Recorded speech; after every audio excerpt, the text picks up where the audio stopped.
Welcome back to briefing. This one is on our regular weekly briefing. Thank you for staying on from the special briefing that we just had on the visit of Vice President. I have an announcement to make, and then we will take a few of the questions that you may have. This is regarding the visit of the Honorable Prime Minister to Indonesia for the G20 summit. As you heard, Prime Minister had mentioned that he would be visiting Indonesia next week. Prime Minister will be visiting Bali, Indonesia from November 14th to November 16th to attend the 17th G20 summit at the invitation of the President of Indonesia, His Excellency Mr. Joko Widodo. During the Bali summit, G20 leaders will deliberate extensively upon key issues of global concern under the summit's theme of Recover Together, Recover Stronger. 3 working sessions will be held as part of the G20 summit agenda, as you know. Food and energy security is one, health is the other, and finally, digital transformation.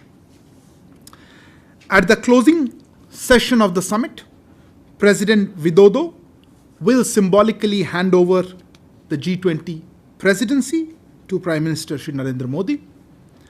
India will, of course, formally assume the G20 presidency from 1st of December of this year.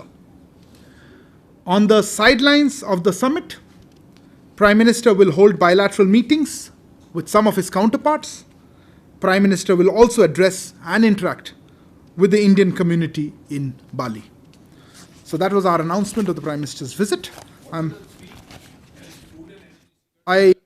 I'm happy to repeat, although they will probably be on the website of the G20. The 3 sessions are on food and energy security is one, health is the second, and digital transformation is the third. Okay, questions please. Okay, let me start with you. Microphone please. Sir, Meghna Dev from DDNews. Sir, we heard the news of the fire in Male. What is the situation? It's been reported that some Indians have also died. Is there a number, and what are we doing about it? I saw some other hand. Okay, go ahead. Yeah, this is Sanjay from Arab News. My question is regarding the arrest of 8 Navy officers in Qatar. What information you have about the reasons they have been detained for in Qatar, and what kind of support you are providing them right now? And the third question and the last one is, you do know we take one question, but since it's a similar topic, I'll allow it. Yes. Go ahead. It's about like how it's going to impact the bilateral relations between India and Qatar. Thank you. Okay. Somebody else had a hand in. 1 second. I'll come to you. Siddhant, go ahead. Sir, we saw earlier this month the so-called Khalistani referendum in Canada. India had several times raised this issue over this referendum. Have you raised the matter again with the Canadians, or issued a demarche, or perhaps summoned the ambassador as well? You have some other suggestions? I'm happy to go down that list. Who else had a hand up? Okay, yeah, go ahead. I'll come to you. Yeah. Sir, this is Akhilesh Suman from Sansad TV. It is about Maldives thing that what, according to your own information, that is it a sabotage, some type of criminal act, or it is just an accident? Okay. I'll take one more this round. You had raised your hand. I'll come to you. Give me a second. Yes, please. Sir, this is Abhishek from CNN News 18. Sir, my question is regarding Zulfikar Khan, who disappeared in Kenya 4 months ago. There was reports that Indian investigative officers were there and they were doing some collaborative investigation report. If you could update us on the current situation. Sure. Okay, let me start with a very unfortunate incident in Male. I think it was last night. Look, what we understand is a tragic accident, a tragic incident. I don't yet know. Somebody asked me the details of it. Tragic incident last night in the city of Male in Maldives. A fire broke out in a residential building for foreign workers. Some versions say that there was a garage nearby or in the building. We're looking at the details. This building housed foreign workers, including Indian citizens. There are reports of a number of deaths due to the fire. As I walked in, I saw that our High Commission there has clarified that local authorities have indicated at least 10 bodies have been found. Local authorities are engaged in identifying the dead bodies. Our High Commission is in close contact with the Maldivian authorities at various levels. And of course, our High Commission is extending all possible assistance to the affected Indians and their families. They have also opened a helpline number, which you have seen on the Twitter. It's a very, very unfortunate development. But till such time that we are able to identify the dead bodies as Indian citizens, I would not like to comment or confirm how many have passed away. And we would rather wait for our High Commission as well as the local authorities to give a clearer indication of how many of these 10 are Indian citizens. So for the moment, this is all I can say. It's a very developing story, but we will certainly be closely looking at what further news that we can share with you as the evening progresses. You had asked, I think, Akhilesh, whether there is a risk of sabotage. Look, I don't think this is appropriate for me to speculate on that. This is something that the authorities will do. Initial reports indicate a fire in a building. We will go with that. But there is nothing to indicate either way that there was something more to it. But I understand that the Maldivian government has announced a thorough investigation into it. So let's wait for the details of that, as well as let's see all the efforts to rescue whoever else is affected by that. Moving on to the issue, I think, of Sanjay, you had raised about the Indians who are in Qatar. Look, I think we tried to address that last week, and I'll just give you a slight update on that. Needless to say, we are obviously following this case very closely. Our embassy in Doha is in regular touch with the local authorities with regard to further consular access. As I mentioned last week, there was one round of consular access there, and also trying to get visit of family members of the detained Indian nationals there. We have, as I said, trying all efforts to ensure that this issue is resolved. You mentioned three parts of your question. What support, what are the charges, or this you will have to ask the Qatari authorities. I would not like to either speculate or talk about legal issues without knowing the full details. On the support, I mentioned to you that we have been trying to get more access and support to the families as well as to the Indian nationals. And your question on impacting on bilateral relations, I don't know how that is relevant. I think India and Qatar have very good ties, and I'm not sure individual consular issues relate to impact that, unless there is something further to that. At this point, I see no reason to even comment on it. कौन सा part? इन्होंने 3 प्रश्न पूछे थे, तीनों के लिए। ठीक है, देखिए, जैसे मैंने अभी कहा, ये कतर के मामले में जहाँ पे हमारे 8 इंडियन सिटीजन्स भूतपूर्व सैनिक वहाँ पे हैं, हमने पहले पिछले हफ्ते इसके बारे में कहा था, उसके पहले भी कहा था कि बारीकी से नज़र रखे हुए हैं इस मुद्दे पर। दोहा में हमारा दूतावास इस पे काम कर रहा है। हिरासत में लिए गए भारतीय नागरिकों को परिवार के सदस्यों और उनके पास डायरेक्टली कॉन्सुलर एक्सेस की कोशिश कर रहे हैं, और उनकी यात्रा, फैमिली मेम्बर्स की यात्रा के संबंध में स्थानीय अधिकारियों से साथ नियमित संपर्क में हैं, और हम आशा ही करते हैं कि ये जल्दी से जल्दी हो पाए। और इन्होंने पूछा था कि हम किस लिए उनको हिरासत में रखा है। ये कतर अथॉरिटी से ही पूछना ठीक रहेगा, क्योंकि इसमें लीगल इम्प्लीकेशन हो सकती हैं। और बायलैटरल रिलेशंस पे हमारे कतर के साथ रिलेशंस बहुत मजबूत अच्छे हैं, और कोई इंडिविजुअल कंसुलर केस ऐसे बायलैटरल रिलेशंस पे नॉर्मली इम्पैक्ट नहीं करता है, अनलेस उसमें और भी कुछ डेवलपमेंट्स हों। मेरे पास इस समय उस ऐसे कोई दिशा में कोई कमेंट नहीं करना चाहूँगा जिसमें मुझे लगे कि इसमें बायलैटरल रिलेशंस पे इम्पैक्ट हो सके। Siddhant, you had raised an issue which we have been talking about quite a lot regarding the so-called referendum that has been in 2 parts, and I think 6 November, as you yourself mentioned.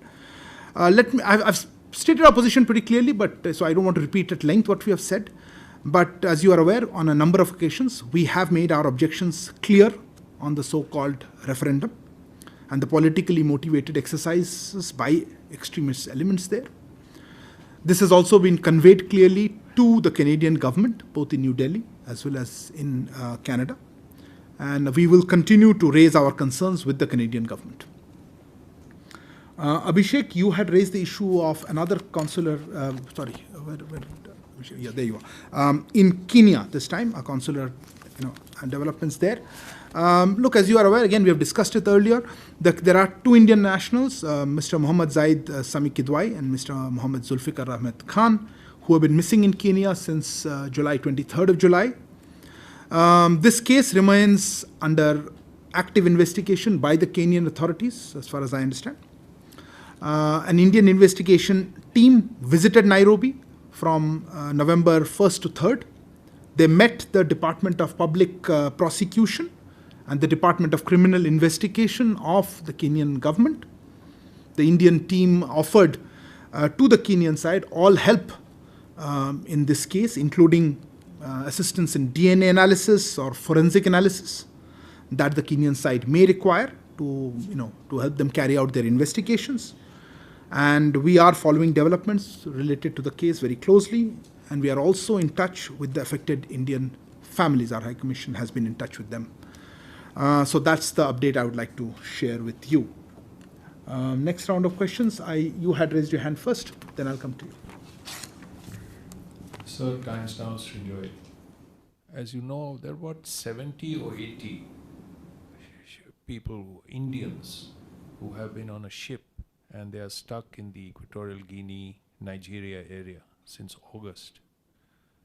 And some efforts have also been made by the Indian government to try and get them back.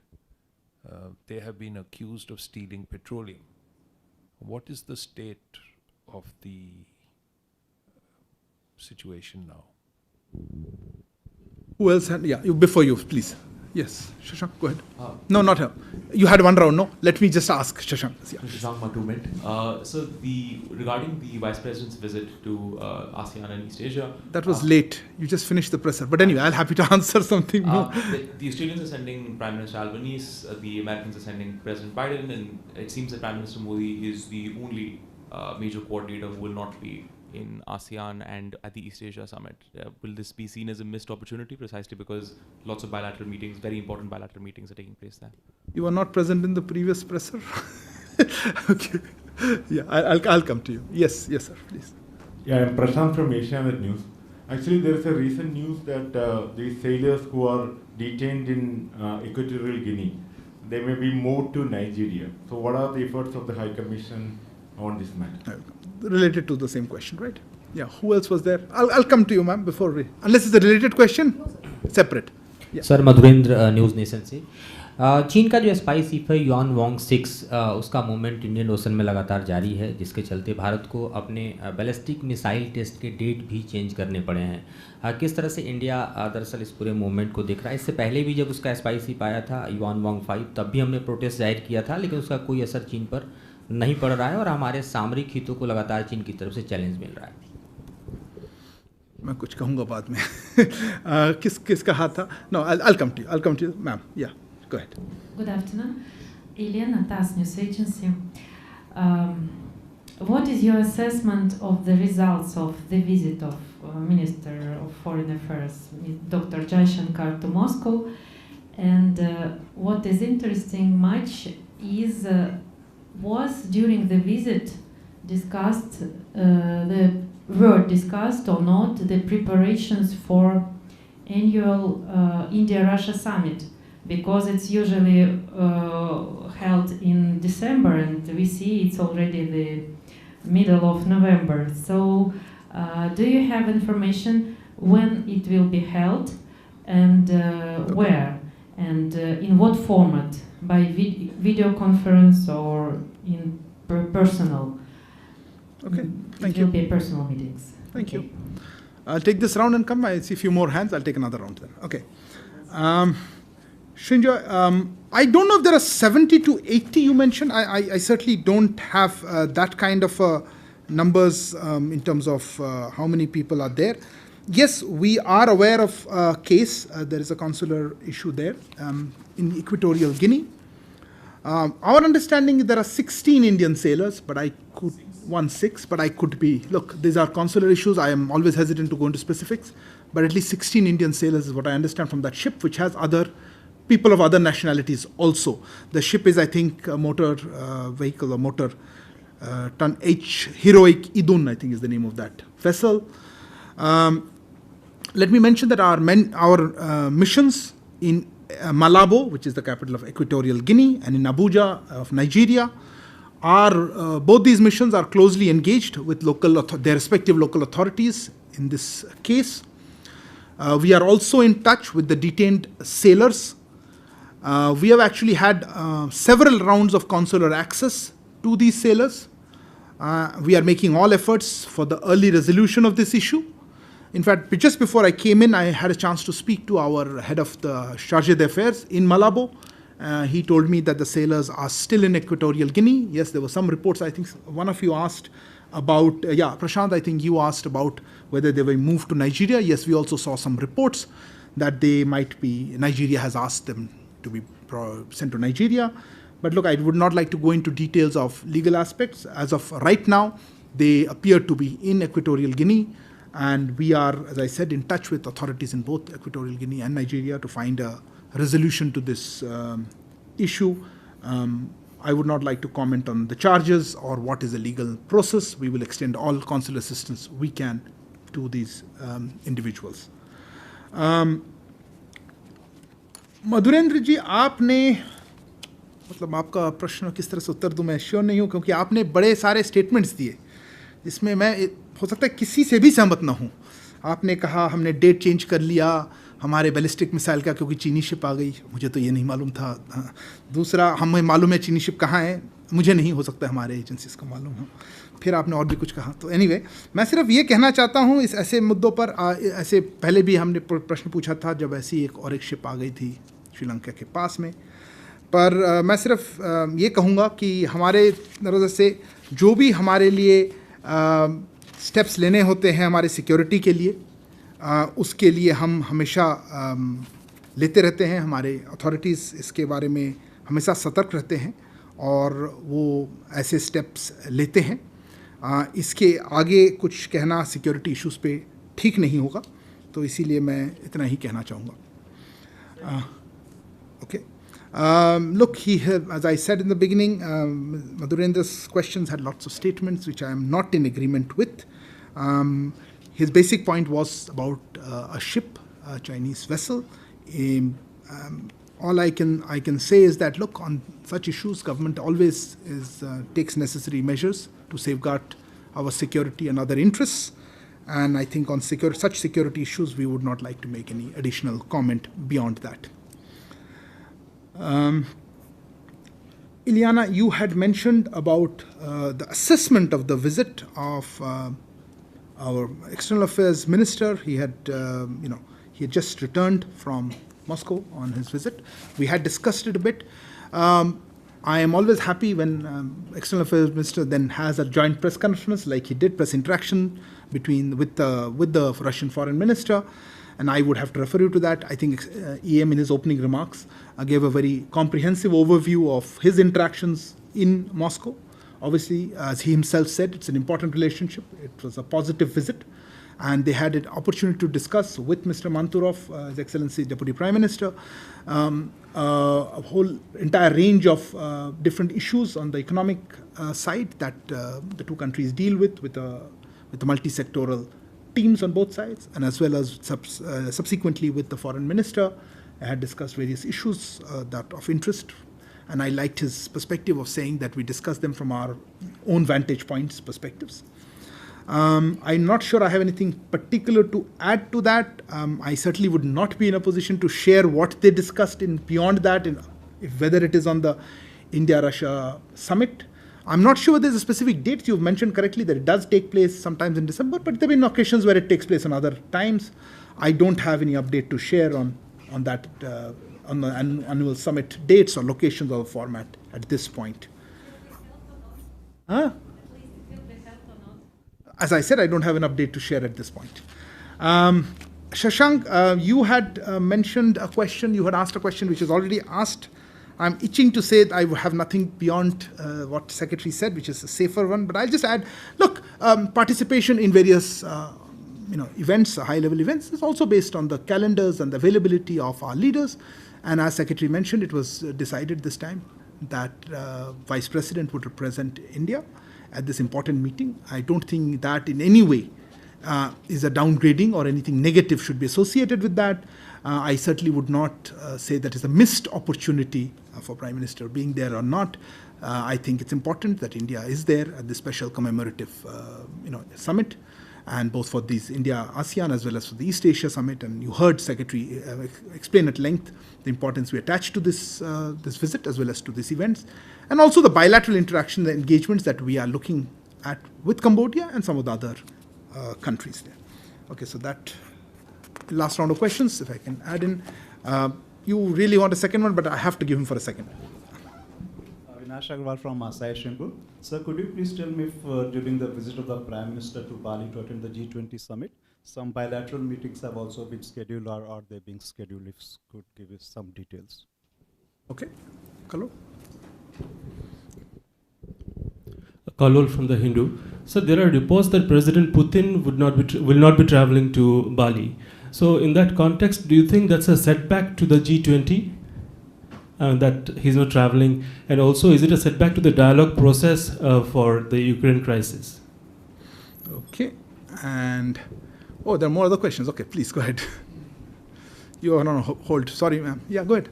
Sir, कल के अदालती फैसले के बाद नीरव मोदी, आप address, मेरा नाम संजीव त्रिवेदी, मुझे मालूम है। टेलीविजन चैनल से।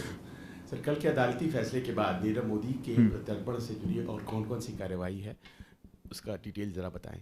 ओके, नीरव मोदी एक्सट्रेडिशन के बारे में ना?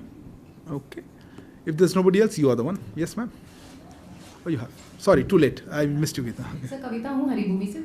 सर, मैं जो डिफेंस आर्म्स डीलर है संजय भंडारी, उनके भारत प्रत्यर्पण को लेकर के यूके कोर्ट का ऑर्डर आया है, उसके बारे में मतलब क्या विदेश मंत्रालय की तरफ से कोई कार्रवाई? जी, उनके एक्सट्रेडिशन के बारे में.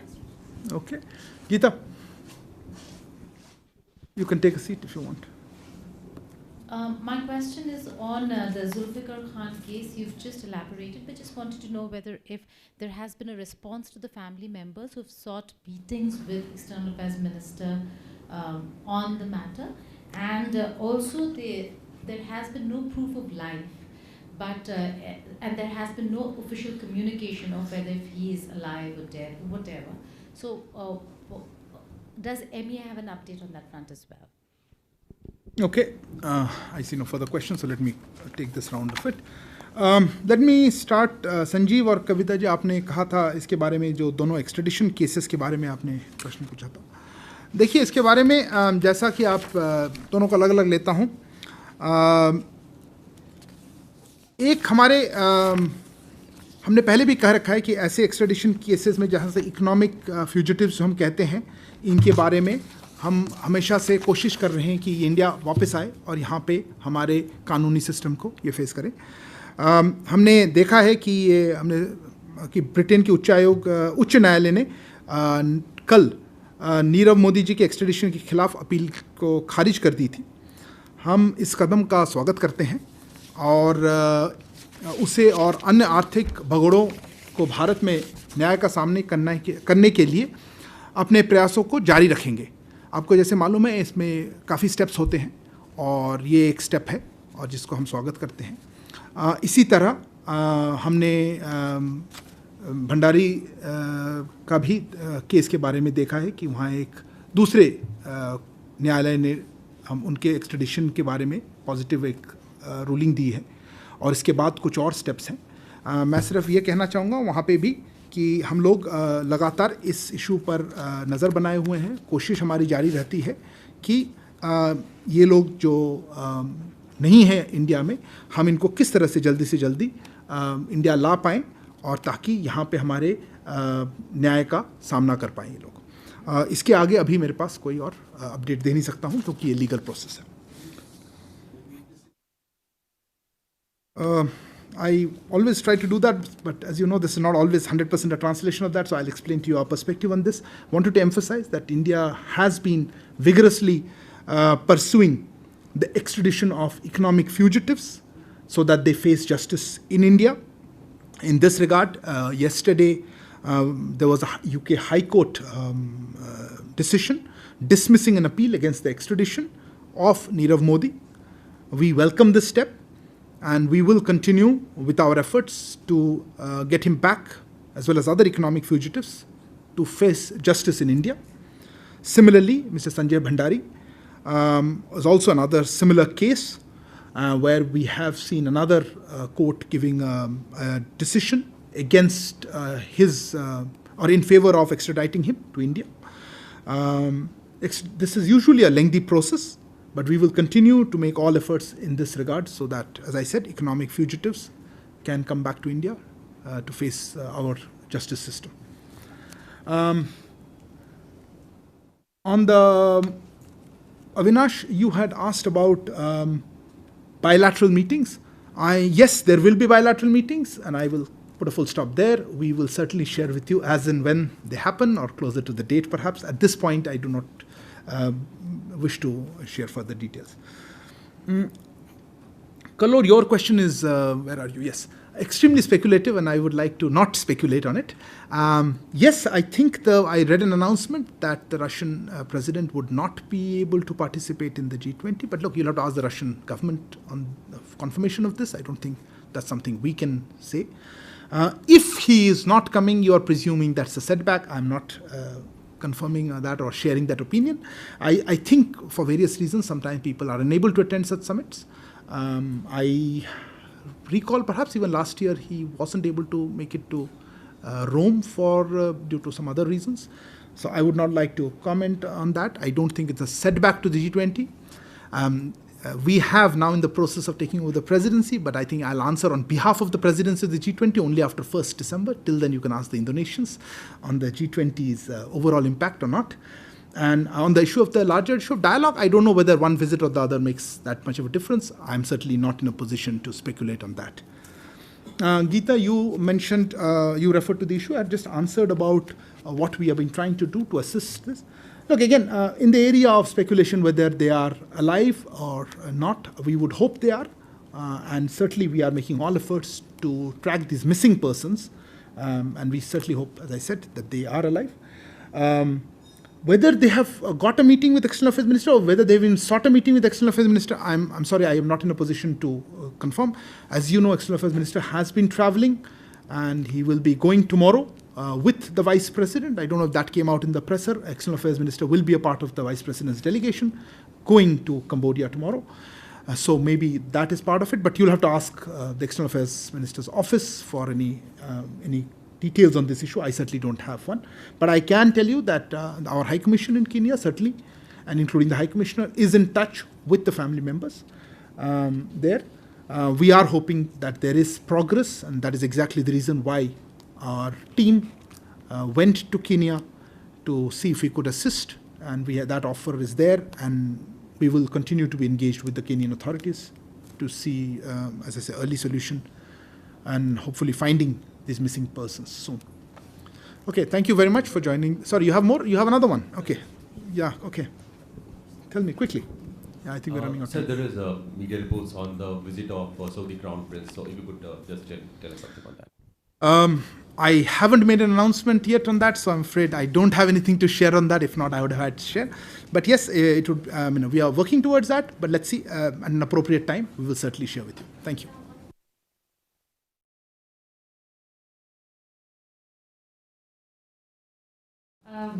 Belarus Minister for Foreign Affairs was here, and yesterday he met Dr. Jaishankar. Do you have any information what they discussed, what was in the center of the visit, and why this visit happened so fast? Because as far as I remember, he was here already in May or June, no? Look, you seem to put a very negative question to it. Why did the visit happen? It happened. I hope visits are useful, and I hope... Yes, please, go ahead. Go ahead. Yeah. Microphone.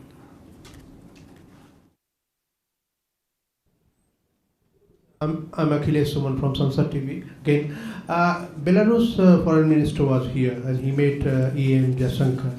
So, was there any discussion about Ukraine-Russia war? Because Belarus has been very active during this war, and many questions were also raised against Belarus involvement.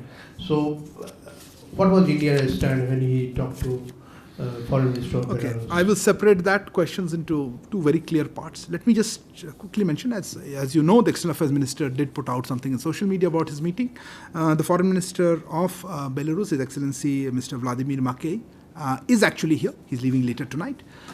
He's here largely for the Intergovernmental Commission meeting, which took place today. And he also met some other officials here, including External Affairs Minister. That's broadly what I have at this moment to share, because the visit's still going on, and we'll see if there's anything further that we need to share. As regards the conversations, look, I'm hesitant to get into privileged conversations, but on the larger issue of our position on Ukraine, I don't think it needs repetition again. We have been pushing for dialogue and diplomacy, and you know that very well. As I said, if I start putting a microphone to every private conversation, it will not go well. So let me close it at that. Thank you.